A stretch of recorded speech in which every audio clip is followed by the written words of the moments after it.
kids are going to be able to do, but you want to be purposeful in one way, in that there's multiple strategies to solve a problem. Okay. So for example, I would not want to give them something as simple as 2 plus 2, knowing that they could just group 2 and 2 at this grade level. Okay. I would want to give them something that's a little more, that has more strategies. For example, in this book there's a pattern, and you can see that the student was, 3 students are able to solve this in 3 different ways. It's the same pattern all 3 times. Okay. And so it's not about getting the answer right. It's not about having 6, I know 6. Mm-hmm. It's not about that. What Number Talks is about is the strategy that they used, and then thinking about their thinking. Okay. And it's using flexibility with numbers. It's not about knowing that this is 6. It's about knowing that 6 can also be represented as 2 groups of 3. Mm-hmm. Or it can also be represented as 3 groups of 2. And it can also be represented as 2 groups of 3. Okay. In this way, which is a little bit different than this way. So their mind that it's not about the right answer, although the right answer is important, but it's about how they're seeing mathematics. Okay. And then mathematics can be a flexible activity. There's not one black and white path to get there. Okay. And if they do give the wrong answers, we don't dismiss them, or how do we? If they told me that there was 8, I would write down 8. So when okay. I start Number Talks, I'm going to ask all of the students to learn some common hand signals. Okay. So and then I would ask them to justify their answer. And I would acknowledge it. And I would ask them, which answer are you justifying? Okay. So if they said, I'm justifying that there are 8, I would say, great, let's talk about it. Okay. How do you see 8? And they may say, well, I see 3, and I see 2, and I see 5.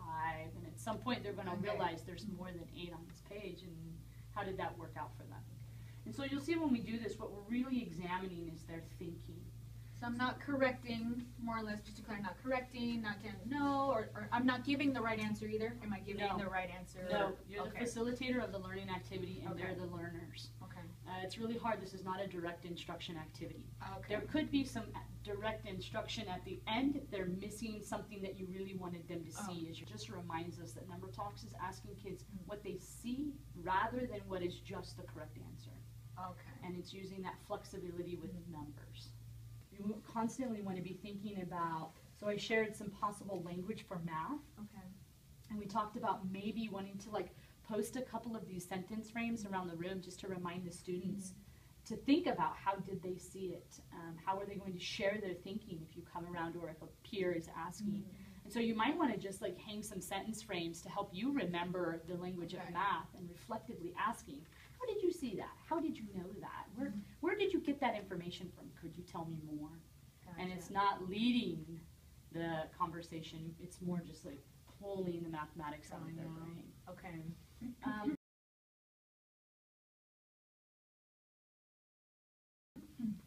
It's okay if they make mistakes in their thinking. Try to build in the norm that that's safe, that's how we learn. The norm that we are not going to overcorrect them or others aren't going to jump in. Give them some patience and some time. Okay. Another symbol I'm going to teach your students is this one. I know I'm thinking like you're thinking. So let's have this table. Just come right here for me up front.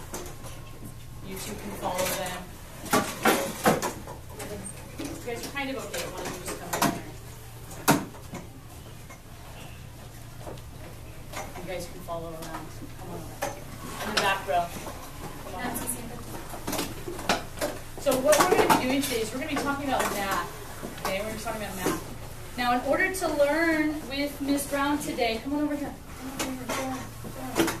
I know it feels weird and different to get out of your desk, huh? But it's good. It hurts? Yeah, it hurts your back. Well, I won't keep you here forever, okay? John. All right. Okay, so you have to learn some hand signals with me today, okay? So we're going to learn some hand signals. I'm going to ask you some questions, and here's what I want you to do. I'm going to give you a problem, and when you have an answer, I want you to give me a thumbs up. I want you to give me a thumbs up right here on your chest. Show me. Give me a thumbs up on your chest. Thumbs up on your chest. Thumbs up on your chest. This means I have an answer. Ready? Put your hands down. Show me I have an answer. I have an answer. That looks a lot different than waving your hand in the air, doesn't it? Yeah. What do you think that helps the people in the back? How does that help them back there? So they can actually see the board and Yeah. don't have to do a bunch of things. That's right. And it kind of makes us feel really good. Like if we don't have the answer right now, it's okay because we can still sit here and think about it, and it's safe, right? It's safe to sit here and think about it and not have to fight with everybody waving their hands everywhere because everyone knows all the answers all the time, right? It gives us time to think too. So that's great. Now I'm going to ask you if you have an answer. Show me. Have an answer. Great. Now, if I'm going to ask you for strategies. Strategies. And we're going to talk a little bit more about that when we start doing math. But if you have a strategy, you show me, I have a strategy.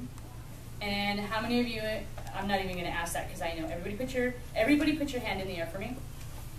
Keep it. Ready? How many of you are smart? Oh, that's right, everybody. Good. Okay, hands down. Not so funny. Okay. If you have more than one answer because you're all so brilliant and you work really hard and you love challenges, you can show me that you have more than one strategy. Okay? And that's how you do that. So everybody gets some time. If you have 6, you could do this. How many fingers? 6. Man, you have to be really hard worker to come up with 6. I know you're all really hard workers. Okay. I have one more hand signal for you. Ready? If you agree with the person speaking, you do this. This means I'm thinking what you're thinking. Okay, let me ask you a question. Well, actually, let me give you an answer. 2 plus 2 is 4. Are you thinking what I'm thinking? Yeah, everybody should be thinking what I'm thinking, right? 4. Okay, so let's practice our hand strategies one more time, and then we're going to do some math. I have an answer. I'm thinking what you're thinking. I have 2 strategies. Maybe 2, right? Okay. I have an answer, which means I knew how to solve it, and I have a strategy. Lots of strategies. Show me a lot of strategies. Perfect. Okay. Excellent. Okay. So a couple more rules of thought. If someone is wrong, it's okay. We're going to let them make some mistakes today, and we're not going to tell them that they're wrong. We're going to let them figure it out on their own. You do learn from your mistakes. That's awesome. That's absolutely correct. You learn from your mistakes. I learn from my mistakes all the time. So today, as I'm doing this with you, I might make some mistakes, and I'll say, oh, I made a mistake, and I might talk about it with all of you guys, right? And it's super okay. Teachers make mistakes, kids make mistakes. How else do we learn, right?